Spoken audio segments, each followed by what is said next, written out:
নমস্কার। শ্রীমদ্ ভগবদ গীতা কর্মযোগ তৃতীয় অধ্যায়। বসুদেব সুতম দেবম কংসচানুরমর্দনম দেবকী পরমানন্দম কৃষ্ণম বন্দে জগদ্গুরুম। নমস্কার। শ্লোক নাম্বার 11। দেবান ভাবায়তানেন তে দেবা ভাবয়ন্তু বহ পরস্পরম ভাবয়ন্ত শ্রেয় পরমবপ্স্যতু। আবার দেবান ভাবায়তানেন তে দেবা ভাবয়ন্তু বহ পরস্পরম ভাবয়ন্ত শ্রেয় পরমবপ্স্যতু। ভাবায়ন্ত মানে হচ্ছে বৃষ্টি বা সংবর্ধনা, অবপ্স্যত মানে লাভ করা।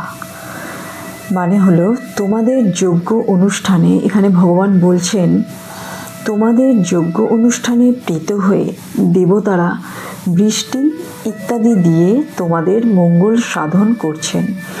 এভাবেই পরস্পরের সংবর্ধনা দ্বারা মানুষ দেবতা উভয় পক্ষই পরম কল্যাণ লাভ করছে।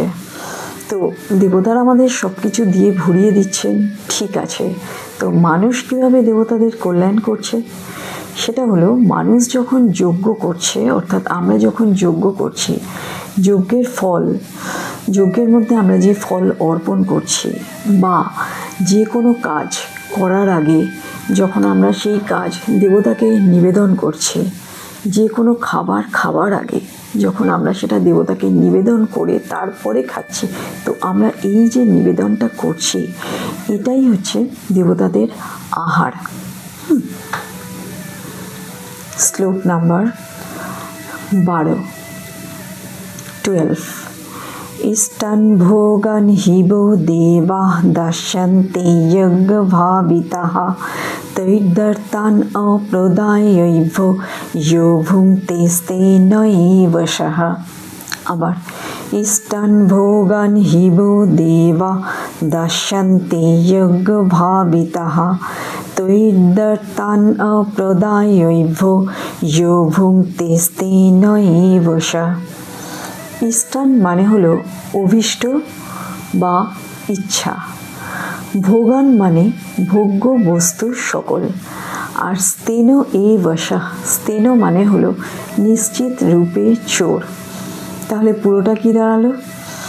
যজ্ঞের ফলে সন্তুষ্ট হয়ে দেবতারা তোমাদের বাঞ্ছিত ভোগ্য বস্তু প্রদান করছেন, কিন্তু দেবতাদের প্রদত্ত বস্তু তাদের নিবেদন না করে যে ভোগ করে সেই ব্যক্তি হলেন নিশ্চিত রূপে চোর। শ্লোক নাম্বার 13।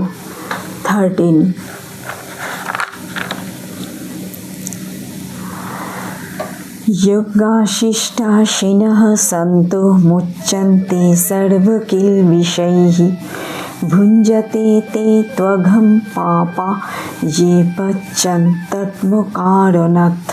আবার যজ্ঞশিষ্টাশিনঃ সন্তো মুচ্যন্তে সর্বকিলবিষৈঃ ভুঞ্জতে তে ত্বঘং পাপা যে পচ্যন্তত্মকারণাৎ।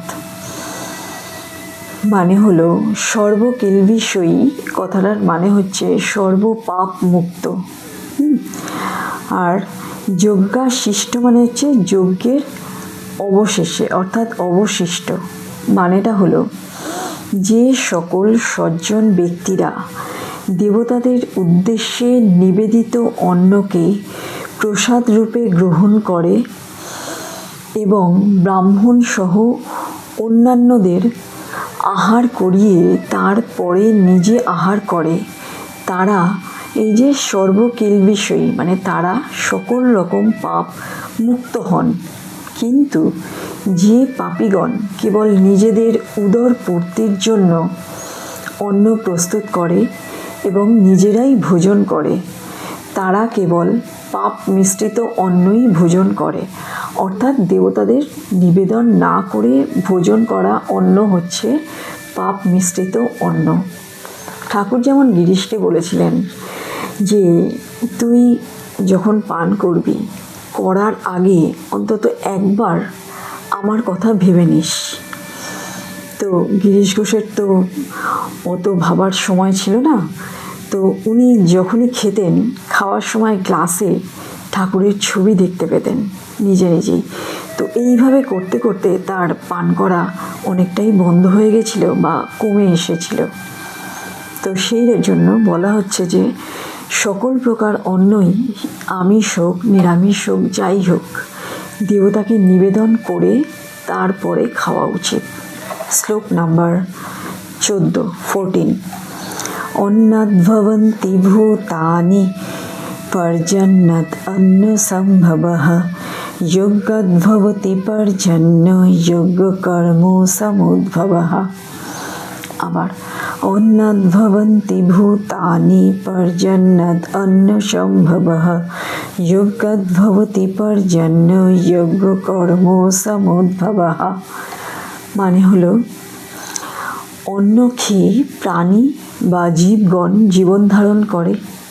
মেঘ থেকে বৃষ্টি হয়, বৃষ্টির ফলেই অন্ন অর্থাৎ শস্য বা ফসল জন্মায়। যজ্ঞ অনুষ্ঠান করার ফলে আবার এই বৃষ্টি হচ্ছে। আবার বৈদিক ক্রিয়া থেকেই যজ্ঞ সৃষ্টি হচ্ছে, অর্থাৎ টোটাল চেইন সিস্টেমে ব্যাপারটা চলছে। বৈদিক ক্রিয়া বা কর্মকাণ্ড থেকেই আমরা যজ্ঞ করছি, যজ্ঞের ফলে বৃষ্টি হচ্ছে, বৃষ্টির ফলে ফসল উৎপন্ন হচ্ছে এবং সেই ফসল খেয়ে আমরা জীবন ধারণ করছি। শ্লোক নাম্বার 15। কর্ম ব্রহ্মোদ্ভবম বিদ্ধি ব্রহ্মাক্ষর সমুদ্ভবম তস্মাৎ সর্বগতম ব্রহ্ম নিত্যম যজ্ঞে প্রতিষ্ঠিতম। আবার কর্ম ব্রহ্মোদ্ভবম বিদ্ধি ব্রহ্মাক্ষর সমুদ্ভবম তস্মাৎ সর্বগতম ব্রহ্ম নিত্যম যজ্ঞে প্রতিষ্ঠিতম। মানে হলো যজ্ঞাদি কর্ম থেকে বেদ উৎপন্ন হয়েছে। বেদের প্রতিটি অক্ষর পরমেশ্বর ভগবানের প্রকাশ নির্ধারণ করছে, অর্থাৎ বেদের প্রতিটি অক্ষরেই পরমেশ্বর ভগবানের প্রকাশ রয়েছে। অতএব ব্রহ্ম সর্বব্যাপী এবং সর্বদা যজ্ঞেই, সব রকমের যজ্ঞেই প্রতিষ্ঠিত আছেন। শ্লোক নাম্বার 16। এবং প্রবর্তিত চক্রম নানুবর্তয়তি হয়া অঘায়ুর ইন্দ্রিয়া রাম মোঘং পার্থ সজীবতি। আবার এবং প্রবর্তিত চক্রম নানুবর্তয়তি হয়া অঘায়ুর ইন্দ্রিয়া রাম মোঘং পার্থ সজীবতি। ভগবান বলছেন, হে অর্জুন, যে ব্যক্তি তার জীবনে বেদের দ্বারা প্রতিষ্ঠিত যজ্ঞ অনুষ্ঠানের পথ অনুসরণ করে না, সে ইন্দ্রিয় সুখে নিমজ্জিত থেকে পাপী জীবন যাপন করে এবং তার এইরূপ জীবন ধারণ সম্পূর্ণ বৃথা। আবার বলছি মানেটা। ভগবান বলছেন, হে অর্জুন, যে ব্যক্তি তার জীবনে বেদের দ্বারা প্রতিষ্ঠিত যজ্ঞ অনুষ্ঠানের পথ অনুসরণ না করে কেবলমাত্র ইন্দ্রিয় সুখে নিমজ্জিত থেকে পাপী জীবন যাপন করে, তাদের এইরূপ জীবন ধারণ সম্পূর্ণ বৃথা। শ্লোক নাম্বার 17।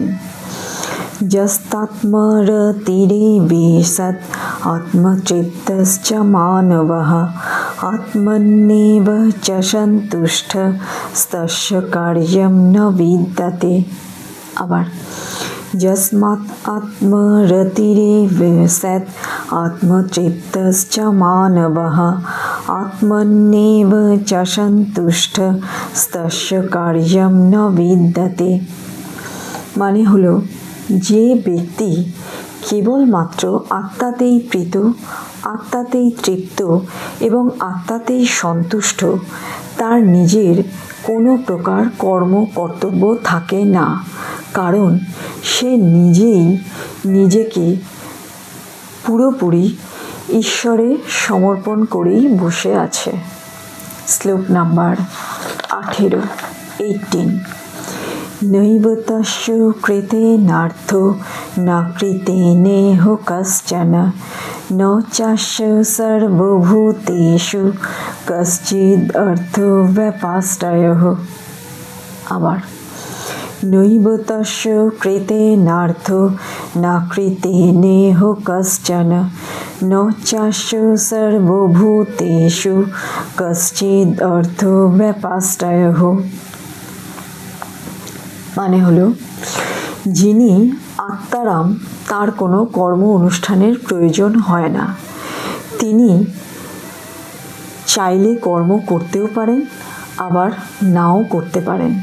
তাকে নিজের জন্য অন্য কোনো জীবের উপর নির্ভর করতে হয় না এবং কোনো রকম সম্বন্ধ পাতাবারও দরকার পড়ে না। অর্থাৎ তিনি নিজেই নিজেতে পরিপূর্ণভাবে সন্তুষ্ট। শ্লোক নাম্বার 19। তস্মাৎ অসক্তশতোতম কার্যম কর্ম সমাচর অশক্তঃ চরণ কর্ম পরমাপ্নোতি পুরুষঃ। আবার তস্মাৎ অশক্তশতোতম কার্যম কর্ম সমাচর অশক্তঃ চরণ কর্ম পরমাপ্নোতি পুরুষঃ। অতএব কর্মফলের প্রতি আসক্তি না রেখে কর্তব্য কর্ম করে যাও। অনাসক্ত হয়ে কাজ করার ফলে মানুষ মোক্ষ প্রাপ্ত হয় বা পরম তত্ত্ব লাভ করে। অর্থাৎ আমাদের উচিত সকল সময় অনাসক্ত হয়ে কাজ করা, অ্যাটলিস্ট চেষ্টা করা উচিত। শ্লোক নাম্বার 20। কর্মণ্যৈব হি সংসিদ্ধিম আস্থিতা জনকাদয়ঃ লোকসংগ্রহমেবাপি সংপশ্যন কর্তুমর্হসি। আবার কর্মণ্যৈব হি সংসিদ্ধিম আস্থিতা জনকাদয়ঃ লোকসংগ্রহমেবাপি সংপশ্যন কর্তুমর্হসি। জনকাদয় মানে হলো জনক রাজা। জনকাদির রাজারা নিষ্কাম কর্ম করেই সিদ্ধিপ্রাপ্ত হয়েছিলেন বা মোক্ষলাভ করেছিলেন। অতএব জনগণকে বা লোকসমূহকে শিক্ষা দেবার জন্য তোমাদের অবশ্যই নিষ্কাম কর্ম করা উচিত।